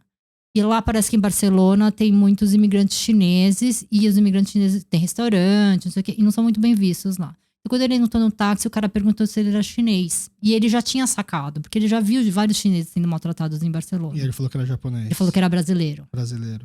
E aí é outra, brasileiro. Então tem. Feliz, samba, futebol. Então você vai usando todos os estereótipos, usa tudo, vai usando. E aí ele falou que isso chama identidade líquida e que não é. E aí eu acho que fez todo mundo ficou tipo, deu um alívio, né? Porque todo mundo sente que tá traindo do outro lado. Não estou errado. Porque acontece muito isso com atores e atrizes, né? Que são mestiços, que pra entrar no casting, eles escondem o sobrenome asiático. Coloca o sobrenome brasileiro. E aí, afeições, deixa na dúvida Você passa na primeira peneira, entendeu? Você passa já na primeira peneira. Então, isso pra mim foi muito... Você fala, não tô fazendo nada de errado. E aí você fica pensando, hoje, todo mundo misturando, não sei o quê, é uma questão que, assim, a gente tem que começar a falar disso, porque todo mundo é misturado. Uhum. Né? Essa questão da identidade líquida, eu lembrei do amigo meu, um dos meus melhores amigos, assim, na infância, quando a gente tinha 13 anos, é um amigo meu que ele se mudou para os Estados Unidos, para uma cidade de fronteira com o México, né? E a gente, naquela época, era a época que estava descobrindo os gostos musicais. E a gente gostava de rock. Era a época que a gente estava começando a frequentar os primeiros shows, era a época do boom da MTV. Assim, a gente ouvia muito rock. Era o rock dos anos 90, quando surgiu Raimundos, Planet Ramp, Chico Sainz. E a gente conversava muito de música. Ele chegou nos Estados Unidos, ele mandou pra mim uma fita, depois ele mandou pelo correio uma fita assim com as músicas que já estavam fazendo nos Estados Unidos e que iriam, ele falando assim na carta, né, que provavelmente vai fazer sucesso aí depois, que você vai estar recebendo de primeira mão. E ele mandava e tal, eu achava, putz, animado. Olha essa fita que eu tenho aqui, que ele mandou pra mim com as músicas e tal. Aí ele veio pro Brasil depois de um ano, eu acho, que depois de um ano mais ou menos ele veio nas férias. E ele veio, e eu tomei um choque, assim, porque ele tava ouvindo muito samba. Axé, samba. Eu falei, mano, você tá ouvindo isso? Ele falou, cara, quando você fica lá fora, dá uma saudade do Brasil, você começa a dar valor pra essas coisas. Nossa, né? A minha irmã, quando eu tava na Coreia, ela ouvia Bruno e Marrone. Assim, tipo... E aqui provavelmente ela nunca teria ouvido. Acho que não. É muito louco, né? Porque aí o que você não tem, você meio que valoriza, assim, né? Provavelmente, como ela tava na Coreia, provavelmente aqui no Brasil ela poderia até se interessar mais pelo K-pop e tal, mas como tava na Coreia, se interessou pelo Bruno e Marrone. É muito louco, porque então, essa nossa identidade. Hoje eu vejo que esses conflitos que a gente passa. O que eu consegui. Eu sou super fã do seu podcast, eu ouço todos. Tem algumas linhas, né, que eu consigo ver em comum, que esses struggles, né, esses conflitos que a gente passou de questão identitária, que em maior grau, menor grau, foi mais sofrido, menos sofrido. Hoje, na verdade, é o nosso grande asset, eu penso. É o nosso grande diferencial. Trunfo. Esse é o nosso grande trunfo. Eu acho que é porque você consegue se colocar na posição do outro, consegue... É diferente, né? É que nem assim, uma vez que você aprendeu uma segunda língua, é mais fácil aprender a terceira, a quarta. E uma vez que a gente já tem um pouco dessa dupla identidade, né? É mais fácil entender outras. Às vezes até... Não precisa nem ser, por exemplo, um outro povo, uma outra cultura, mas você entende muito bem os imigrantes, os filhos de imigrantes de outros países em outros países. Você acaba vendo como... Eu gosto muito, eu percebi isso, eu gosto muito de ver filme indiano na Inglaterra, né? Filme da comunidade indiana na Inglaterra. Eu acho que casa muito com o que a gente passa aqui. Só que é na Inglaterra com indianos, não tem nada a ver com o Brasil e coreanos, né? Então, porque eu acho que é não só a questão de você ser asiático, mas a questão de você ser filho de imigrante. Esse foi um dos maiores choques, assim, quando eu casei, né? A gente já tinha... A minha relação foi permeada por essas questões de identidade, porque você vive... Quando você... A realidade que você vive, se você não tem outras percepções, você acha que aquilo é o que todo mundo vive. Você vive comunidades fechadas. Eu acho que não tem nem a ver com comunidade. Se você vive uma realidade X, você acha que todo mundo vive isso. Você não tem chance de... interagir com outras religiões, outros povos, etc, etc. E aí, eu acho que quando você passa para um outro... Eu acho que vai crescendo, né? No pré de um jeito, não sei o quê, o médico, colegial, né? Quando você entra na universidade, a gama de pessoas é um pouco mais maior. E aí, eu acho que quando você se relaciona com uma outra pessoa, as suas verdades, o que você passava, o que você passa, e você entra em conflito com uma outra pessoa, ambos os lados começam a questionar: nossa, será que o meu é certo ou será que da outra pessoa é certo, né? Traz muito... É duro, Mas, ao mesmo tempo, se ambas as pessoas estão com a cabeça aberta, é muito rico. Mas é conflituoso, entendeu? Porque, assim, você começa a questionar, será que é certo? Será que eu faço porque eu aprendi assim? O que eu realmente acho? Você tem que fazer isso eu quero levar, isso eu não quero levar, sabe? Por exemplo, coisa besta. Quando meu filho ia pra escola, ele fez, no começo ele fez Hangrakyo, né? E aí tem a hierarquia, se chama de Sangyeonnim, né? Quando você vai pra escola brasileira, na escola que eles estão, não chamavam de professora, chamavam pelo nome. Ah, é? E aí eu lembro que pra mim foi um choque. Não é nem tio, nem tia. Não. Era o nome do professor. E aquilo pra mim, a primeira vez que eu vi, eu falei, nossa, que falta de respeito. Eu não cheguei a falar, mas eu pensei. Aí depois eu pensei, falei, não, pera. Eu entendo, assim, pra mim é um desconforto, mas você tem que dançar conforme a música, né? Você tem que... Aqui é assim. Eu acho que hoje a gente tem que entender como é que a música toca e se adaptar a isso, sabe? Porque você chamar, sei lá, professora de uma... Sei lá, professor, eu tô tratando de sei lá, numa escola brasileira, não faz nenhum sentido. Porque tem essa coisa da hierarquia. Hoje, na escola, em geral, tenta se tirar um pouco dessa hierarquia, até pra criança perguntar mais, né? Porque, né? Pra ser mais receptivo. Não é ser horizontal, porque, claro, tem que ter autoridade, mas pra haver mais troca. Criar mais intimidade. E eu acho que esse negócio de você chamar pelo nome, brasileiros, sem ser coreanos, chamam pelo nome, né? E a gente chama pelos títulos, Imobu. Tanto é que às vezes a gente nem sabe o nome do nosso parente, porque a gente chama Harmonia, Haramodinos. Uma vez eu lembro que eu tive que visitar um tio meu no hospital, eu não sabia o nome dele. E aí imagina, você entrando na recepção, a pessoa fala, qual que é o nome do seu tio? E você não sabe, parece que você, tipo, tá tentando burlar o sistema, né? Então, aí você entende, você fala, nossa, nem sei o nome, sabe? Isso é cultural. Era um choque que eu vejo, por exemplo, gente da minha idade não coreano, se referindo ao sogro e à sogra pelo nome, chamando pelo nome. Você fica meio assim, né? Ô, Carlota, como assim? É só sogra. Eu chamo de quem então? O nome dela? É verdade. Essa intenção que, na verdade, mostra um pouco dessa coisa da hierarquia, né? Dentro de uma escola brasileira, não existe tanta... E eu não tô julgando se é melhor, se é pior, não, se é falta de respeito. É diferente. E aí, pra criança que vive entre duas culturas, é uma coisa que ela tem que se adaptar, né? O que eu percebi com a terapia, a minha terapeuta uma vez falou assim pra mim que eu vivia em uma situação de alerta. Porque tava sempre... Eu achava que era... Eu acho que é normal para filhos de imigrantes. Porque uma hora você tá falando coreano, sua mãe tá falando em coreano, outra hora você tá falando português, não sei o que, não sei o que. Que a gente se adapta, é isso aí, é o que tínhamos e tudo certo. Mas, por exemplo, a minha mãe, ela falava em coreano com a gente. Ela fala super bem português. Ela falava coreano. E aí, tinha medo que os meus amigos achassem que minha mãe tava falando mal deles. Tá. Então, não pode falar em uma língua que eu não conheço na frente dos outros. Que na verdade, vamos falar a verdade, é o que todo mundo acha, né? É o que, vamos, né, tirar o elefante branco da mesa, da sala.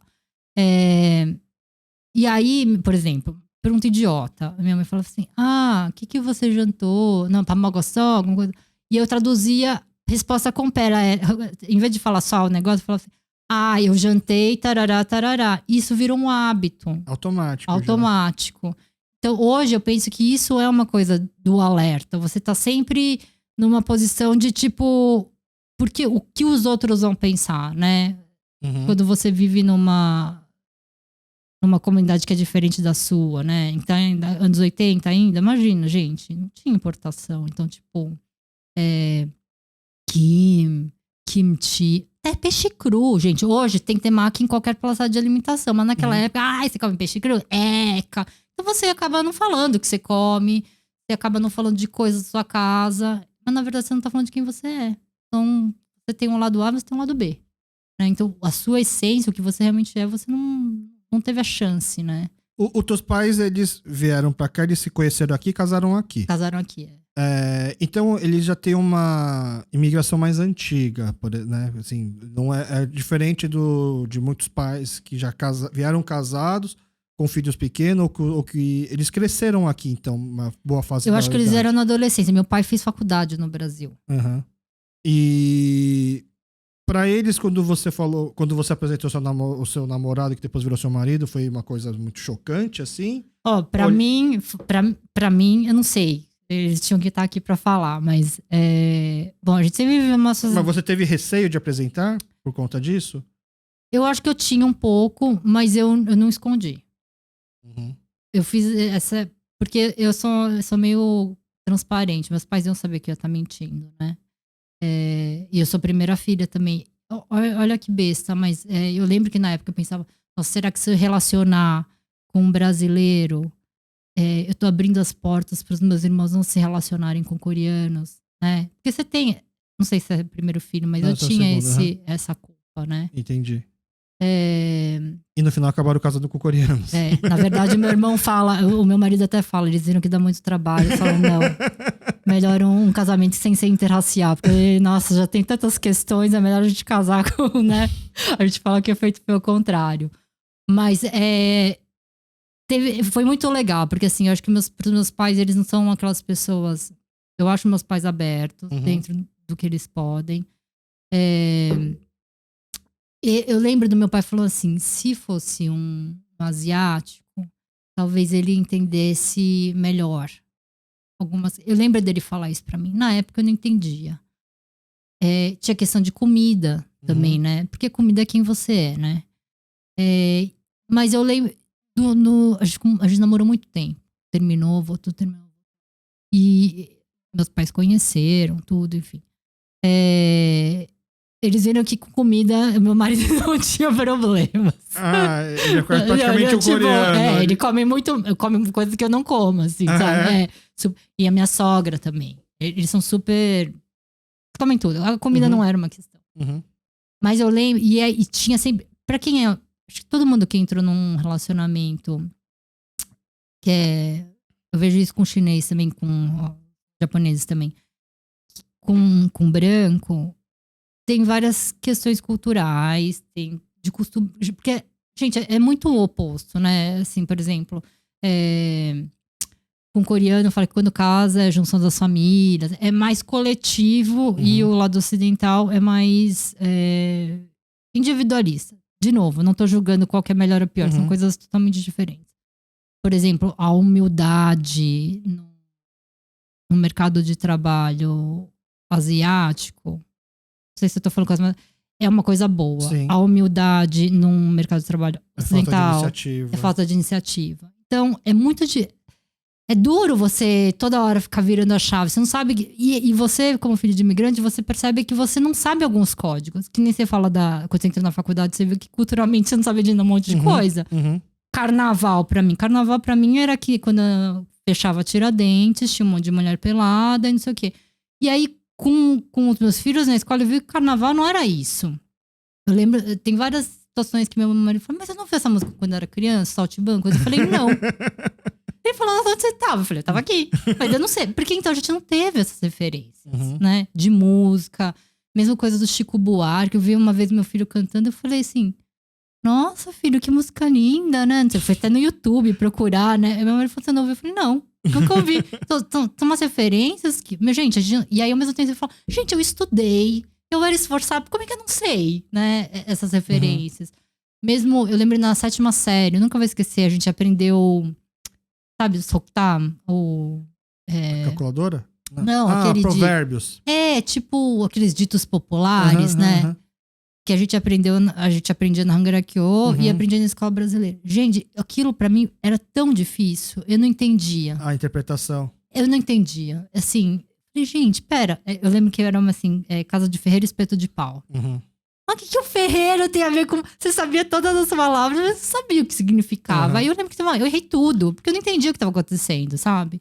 Porque isso é uma coisa que é pregnada na cultura, só que os nossos pais não falam português. Então, eu vejo assim, muito descendente coreano que usou tudo errado nessas frases. Porque não tem não tem esse repertório. Então, muitas vezes eu vejo que não é pra todo mundo, mas literatura pode ser difícil pra filhos de imigrantes. Muito. Acho que é pra ter que mais tem dificuldade. português. Porque você não consegue se relacionar com as palavras. Você entende o significado, você entende o que significa, mas você não entende, entendeu? Aham. As entrelinhas. E aí você vê que todos os seus amigos entendem. Você fala, eu não sei nem onde eu tenho que estudar, onde procura. Não é? Você fala, nossa, o que tá acontecendo? Mas isso é uma coisa que você acha que o teu pai já previu que talvez você pudesse passar quando você estava apresentando, quando o negócio estava ficando sério? Porque tem uma coisa que é muito errada na nossa comunidade, mas que se perpetua durante muito tempo, principalmente acho que para os homens, talvez. Você pode namorar brasileira, mas para casar tem que ser coreana. A gente ouvia muito isso. Era comum. Era muito comum, né? Aliás, eu nem sei se... Eu espero que não seja mais comum, mas que durante muito tempo foi comum isso daí. Eu questionei muitas coisas, né? Porque eu falei assim... A gente foi uma terapia familiar, porque pais, no fundo, não querem ver seus filhos infelizes. E eles viam que eu tava sofrendo. Por várias coisas, né? Assim, você quer a aprovação dos seus pais, eles são sua família. Não tem como você shut down num lado. Isso não existe. E é injusto também, né? Com ambas as partes, porque assim, se você vai se relacionar com uma pessoa e você tem que abrir mão da sua família, então você não é você. Né? Você tem que vir, vem junto, tudo vem junto, Sim. entendeu? Mas eu acho que foi um processo. E meus pais também foram meio que, né? E aí, eu lembro que teve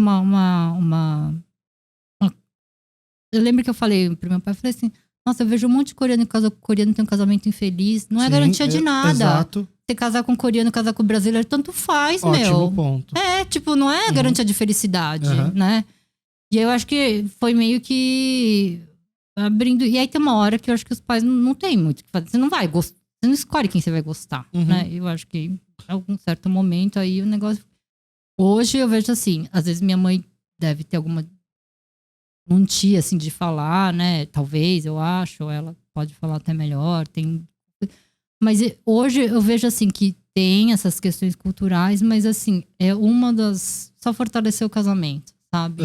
Porque a gente já passou por tanta coisa. Porque um casamento, um relacionamento é muito mais do que só isso, né? Que nem você, o que você falou que se fosse assim, todo coreano que casa com uma coreana deveria ser feliz, então, né? Mas acho que é a grande chave. Mas o canal do YouTube, a sua exposição, entre aspas, dos seus conflitos, da sua busca pela identidade e pela criação dos seus filhos, essa exposição começou primeiro no YouTube ou no Instagram? Começou no YouTube. Começou no YouTube. Então até participar do Cores do Brasil, contar suas histórias, né? Inclusive a do Minhoku, que o Bruno comentou no post do Instagram, que eu já tinha visto também no YouTube. Isso daí foi natural. Foi natural. A gente não tinha muito roteiro, foi falando. Até porque é mais ou menos como eu comecei o podcast do tipo assim, quem vai ver, né? Quem vai ouvir no final das contas, né? Não imaginava que ia repercutir tanto, mas até que chegou uma hora que virou até matéria, acho que da BBC, não foi? Virou. Então, o canal já existia. Já existia. E aí começou-se a debater racismo com asiáticos e a BBC, na hora de fazer uma matéria, achou o canal de vocês.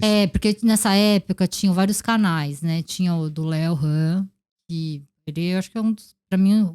Sim, é uma grande referência. Uma grande referência e ele é muito didático, né? Eu acho que ele conseguia... Não era... explicar bem. Isso, ele era muito explicativo, né? Então as pessoas até falam, nossa... E acho que na época ele tava, acho que no outro canal que era o Yubanyu, né?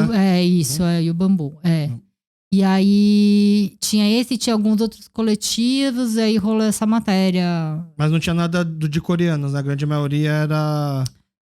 O Léo é taiwanês, né? Eu acho que tinha de japoneses, eu acho que tem alguns coletivos. Mais pra frente veio do Masculinidades Asiáticas que o Alex comentou. Isso, que o Alex comentou também. Aí teve a notícia na BBC que viralizou.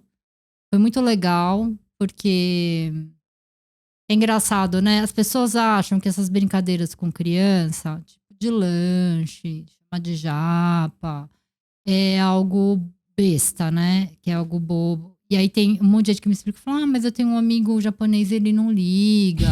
Né? É o procurando clássico. Alguém pra validar a brincadeira. Alguém pra validar a brincadeira, né? Eu falo, que bom que ele não liga. Mas assim, Uma pessoa não pode ser representante de uma comunidade. Ninguém pode ser. Você não é representante da sua casa, né? Exato. Tem tantas vozes, né? Só que as pessoas gostam de colocar a gente nesse lugar, né? Ah, mas eu tenho um amigo que falou que tudo bem. Não tá tudo bem, né? E essa matéria foi muito legal, porque a partir do momento eu entendi essa questão da voz. Porque quando você entra tem essa notícia ela ganha repercussão, as pessoas começam a tomar cuidado com o que elas falam. Porque nessa notícia, eu comento alguma coisa do lanche do meu filho. E eu percebi que na porta da escola rolou um comentário entre as mães? Não um comentário, mas eu percebi que as pessoas ficaram mais atentas no que elas falam. Ah, tá. Porque eu acho que as pessoas têm que ter cuidado no que elas falam. Até então, as pessoas falavam e ninguém confrontava, né? Ou se confrontava, a pessoa falava assim, ah, não, mas nem ligava, né? Mas à medida do... Não sou só eu falando, é um monte de gente falando a mesma coisa, eu acho que vai dando a pessoa vai começar a pensar, né? E é uma coisa de 10 anos.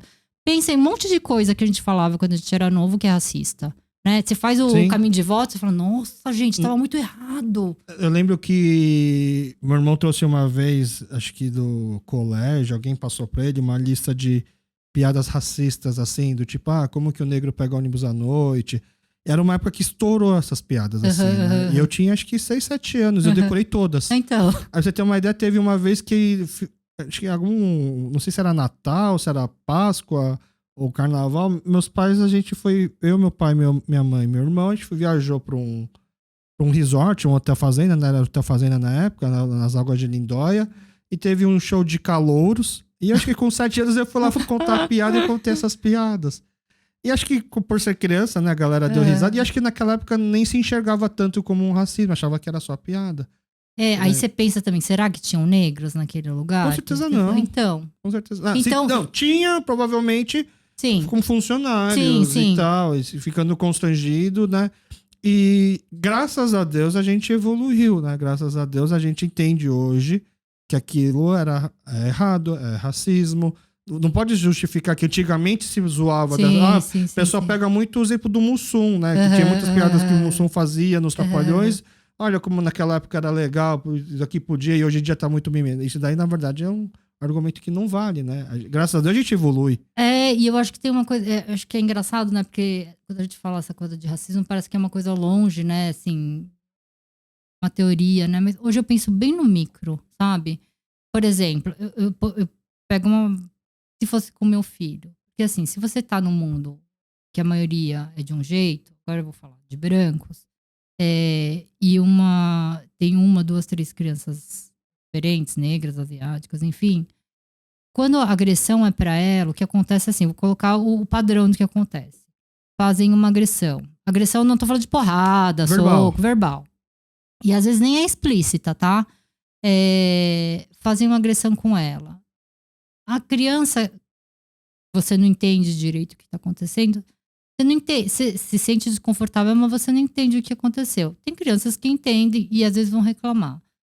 Quando reclama, você vai falar com seu amigo de repente é branco. Ele vai falar, não liga pra isso, né? Deixa passar, não sei o quê.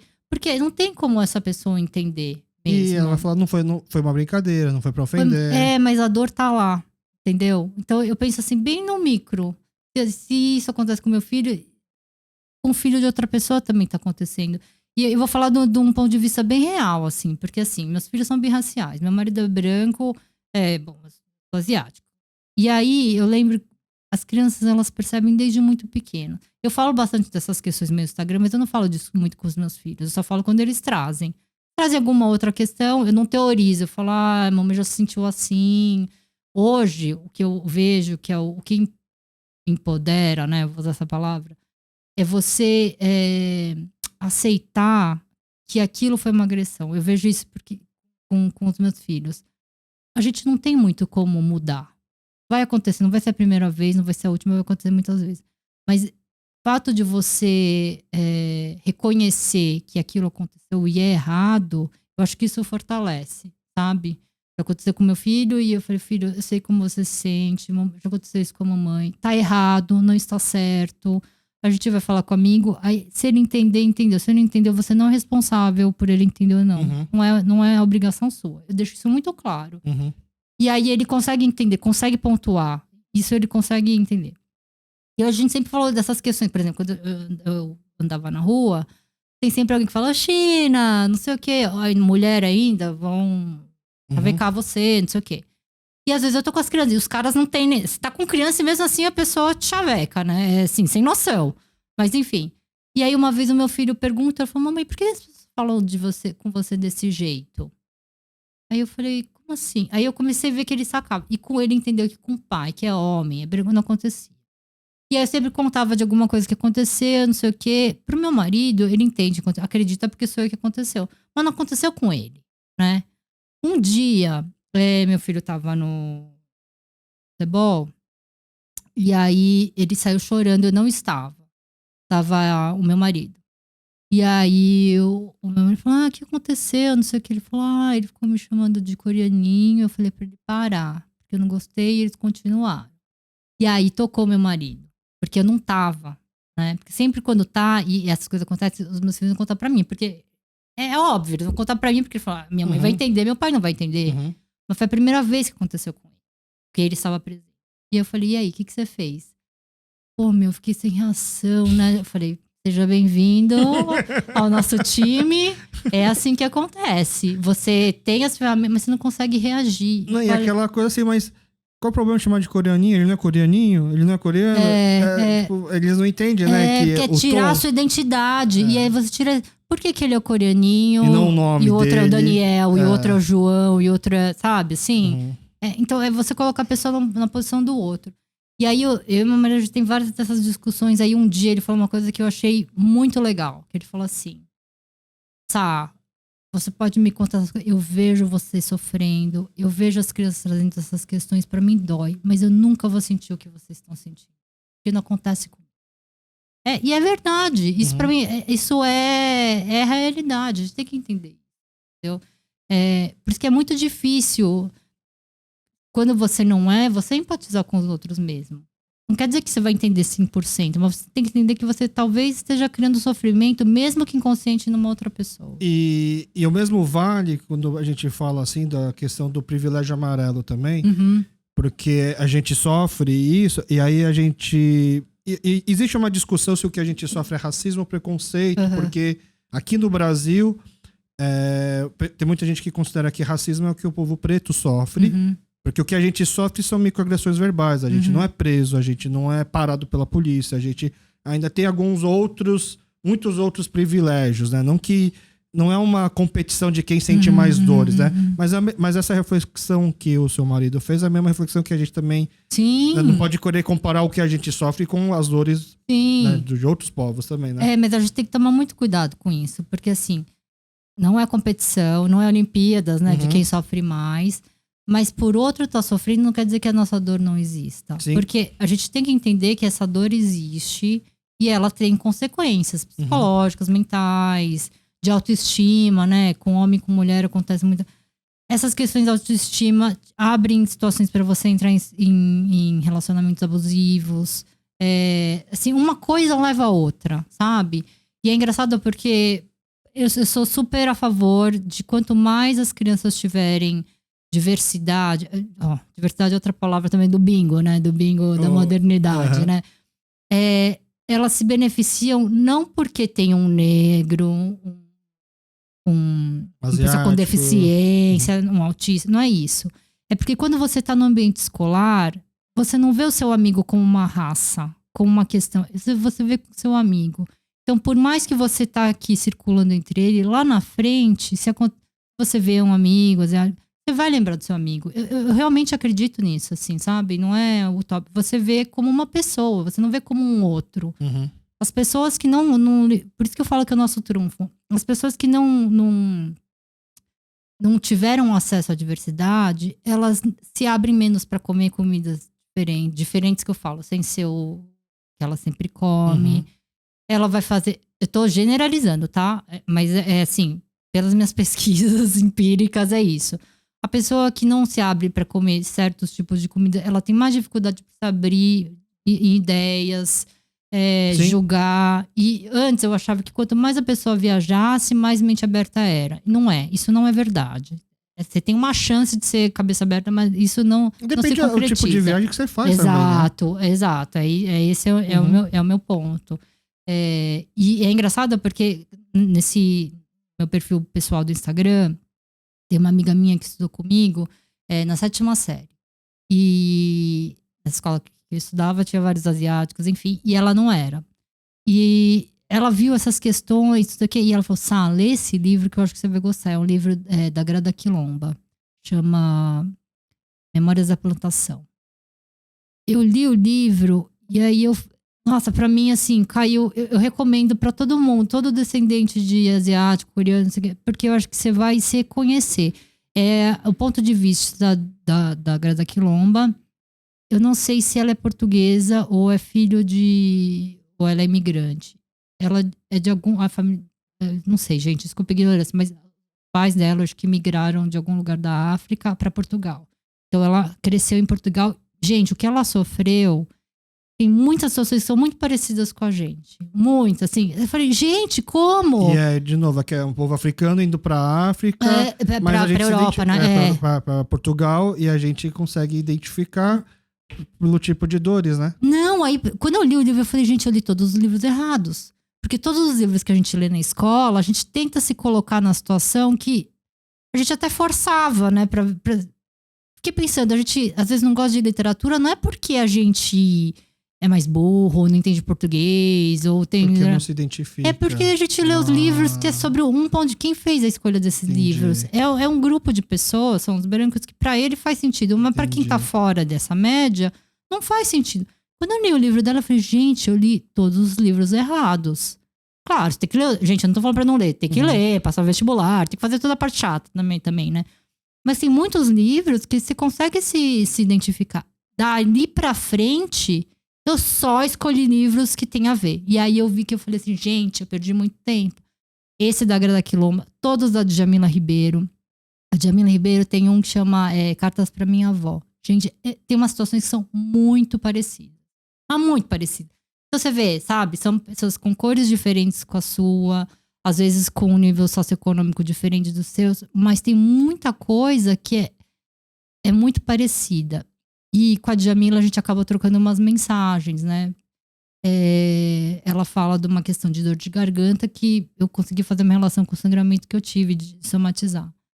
E ela fala assim, a gente tem que colocar nome nas coisas que a gente viveu. Ela falou assim, pra você move forward, você tem que colocar o nome. Verdade. E ela falou, isso é uma violência.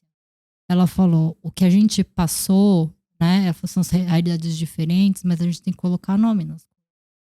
E isso é alguns grupos no Brasil passaram por certos tipos de violência. Quando ela falou isso pra mim, eu entendi, sabe? Tá? Por isso que eu falo que a gente tem que falar das coisas. Mesmo que você... a gente não vai conseguir resolver, mas eu acho que quando você fala, uma pessoa que você nem conhece com esse negócio da leitura, você consegue impactar a vida de uma pessoa. É muito maluco que essa coisa dos livros, não sei, pra mim foi com os livros, pode despertar, entendeu? Você vira uma protagonista na situação. Não é que você conseguiu mudar o entorno, né? Você conseguiu mudar como você enxerga e até pra você entrar em alguns tipos de discussão, sabe? Não vai ficar discutindo hoje, por exemplo, eu não vou discutir, não é arrogância nem falta de humildade, mas você não vai ficar discutindo com uma pessoa que você acha que você não vai conseguir, não é nem mudar, mas você entrar num embate que os dois possam crescer. Porque tem gente que entra numa discussão pra lacrar, né? Quando eu percebo que já vou entrar nessa situação com uma pessoa que ela lacrar, eu já... Então tá, tchau, beijinho, tchau, tchau. Não vai. Você acaba se protegendo emocionalmente, porque essas discussões são muito pesadas. Desgasta demais. Então você aprende a ver os sinais. Pra onde você vai entrar, onde você não vai entrar. Onde vale realmente a pena ou não. Jornalista pode entrar, tá, gente? Pode entrar. Esses grandes meios, gente, precisa entender. Não, porque a pessoa sempre traz um ponto de vista que ela acha que é o único. Não é. Sabe? É uma arrogância, não sei, a pessoa acha que é o rei da cocada preta. Não é. E ainda acha que é inclusivo, né? É o branco salvador. O branco salvador, é isso. Então... Bom, a gente tá batendo o nosso tempo já bateu, aliás. Mas a gente já meio que entrou nas recomendações de livros. Tá. Que eu até ia perguntar, Uhum. inclusive. A partir desse episódio 20, eu vou fazer 3 pedidos de recomendações, tá? Os 2 primeiros são os clássicos streaming, conteúdo de televisão, internet, que você consome, que tem alguma referência à Coreia, né? Seja produções coreanas, ou pode ser produções américo-coreanas, ou que tem alguma coisa a ver com que você gosta. Segundo, restaurante. E terceiro, foi uma sugestão do amigo meu, o André, de o hit ou música que você canta no Norebá. Nossa. Vamos começar pelos mais fáceis, então? Vamos lá. Eu vou começar com os livros. Tá. Os livros precisam ser de escritores coreanos? Não, Ou não. Ó, pra comunidade brasileira asiática, eu consegui me identificar muito com o da Grada Quilombo e da Djamila Ribeiro. Tá. Eu sei O da primeira escritora, como é que chama o livro? é Memórias da Plantação. Memórias da Plantação. E da Djamila Ribeiro, o que eu como me identifiquei é o Cartas pra Minha Avó. Tá. Pra quem é adolescente, eu acho que é infanto-juvenil, assim, tem um escritor coreano, eu acho que chama Dave Yoon. Eles têm tradução em português. Eu não sei qual que é o nome do livro em português. Chama Franklin Love. Tá. São ficções. Bobinha, é de romance. Mas tem coisas Nossa, tem que ler. Porque a história, ela tem muitas coisas do nosso dia a dia, sabe? Tá. Que mostra das relações familiares, assim, que é muito legal. E ele fala muito da experiência como filho de imigrante, até porque ele é casado com uma jamaicana-americana, que também é filha de imigrante. Então, eles trazem muitas dessas questões que é sensacional. Legal. Eu acho muito legal. Aí foram os livros. Aí, o que mais? Streaming, plataforma de streaming. Eu assisti o Our Blues. Our Achei Blues. muito legal. Nossa, assim... Acho que é mais adulto, né? Não é, Sim, mais não adulto. é romance. É. Apesar de ter um casalzinho lá, não é focado neles, né? Porque são problemas reais que também não tem solução. Eu acho que é Uhum. isso, né? Eu acho que não sei, os streamings que eu tenho assistido coreano, que são mais, entre aspas, adultos, eles mostram a vida como ela é. Uhum. Eu acho que eu consegui, nessa época da fase que eu tô, eu acho que eu consegui me identificar com esses temas. Tá. Dentro do Our Blues, entre os vários... Porque ela tem vários protagonistas de pesos iguais. Tem alguma história ou... A primeira você história gostou? eu achei muito legal, que tem essa coisa do empréstimo de dinheiro. Ah, tá. Esse eu achei muito real. Entendi. Não é? Do cara que era o bonitão da escola. Isso. Tá. E a conta né, que eles tiveram uma infância também sofrida. E ela é a do Parasita, né? A atriz do Parasita. Que ela é ela manda a chuva lá da ilha. Lá. Nossa, achei muito legal. Empoderada. A empoderada. Achei esse muito legal. Eu assisti recentemente o Suriname. Suriname. Sei. O Narcos. Narcos, sei. Eu não gostei. Você não gostou? Eu achei engraçado. Eu fui procurar a vida Ele é do muito cara. caricato, né? É muito caricato. Aqui não tem nada a ver com os outros narcos. Eu não assisti os outros narcos. E eu gosto muito dos outros narcos. É que eu tenho a achar que, como na Coreia essa questão lei antidrogas é tão forte, eles não têm muita realidade de como que são as drogas, poder que realmente, quanto vicia ou não. Então eles vão muito pelo estereótipo das drogas, né? Você viu que esse é uma série que deu problema com o Suriname, né? Eu vi umas manchetes. Mas eu fiquei pensando, eu fui procurar a vida do cara, né? Que o cara não era de igreja nem nada, enfim. Mas eu fiquei fascinada, porque eu não assisti nenhum dos narcos. Mas como o cara foi empreendedor, na verdade. Ele viu uma oportunidade num lugar muito esperto, viu um país que não extraditava pra Coreia. Essa parte eu acho muito maluco. E aí, por conta dele, depois eu fui ver umas coisas do Pablo Escobar, do El Chapo. Aí eu comecei a achar eles interessantes. Que é A série Narcos México, pra mim, é melhor. Tem o Narcos, que é com Wagner Moura e tal, mas depois ele continua na Colômbia, mesmo sem o Wagner Moura, sem o Pablo Escobar, mas pra mim o México é muito melhor. Vou ver, vou assistir. E comida? Comida. É um restaurante e o prato desse restaurante. Então, eu não vou falar do restaurante. O que eu acho que a gente curte, assim, na minha casa também, que eu aprendi a gostar, porque antes eu acho que eu tinha vergonha. Tinha sempre na minha casa, mas não sumia, quando eu era criança. E eu acho que hoje é um dos motivos porque eu compro para os meus filhos. Lá na saída do Tug tem o Joa, a Joa Bakery. Sei. A gente compra bastante daqueles... Meu favorito é aquele pão que tem aquela casquinha em cima. Tipo amêndoas? Não, que casquinha? É um pão e aí em cima tem um crumb, assim, de amendoim. Tá. Aquele é o meu favorito. E os meus filhos gostam com pato. Com feijão. É o clássico. Nossa, eles adoram isso. esse. Daí mostra o quanto tem de coreano neles. Não, eles adoram. Muitos coreanos não gostam de feijão. Não é engraçado? E o meu filho mais novo, ele gosta... A Oni do Jô, ela é muito legal, né? Porque o meu filho não gosta de fazer compras. Então, quando eu vou no Tugue, ele fica sentado lá na frente. Ele não entra? Não. E aí, ele fica lá lendo mangá, ele adora mangá. E eu vou fazer compras. E aí, essa Oni falou assim... Nossa, Sal, seu filho gosta de umas coisas de velho, né? Porque ele gosta de moti, sabe assim? Entendi. Aquele stock com a farinha em cima, sei. sabe assim? Injormi. Ele gosta disso. Entendi. A minha sobrinha, ela tem 14 anos. E sabe o saman com aquele sorvete formato de peixe? Sei. Que aí eu falei, até comentei, nossa, agora tem morango e chocolate. O que ela mais gosta é o feijão.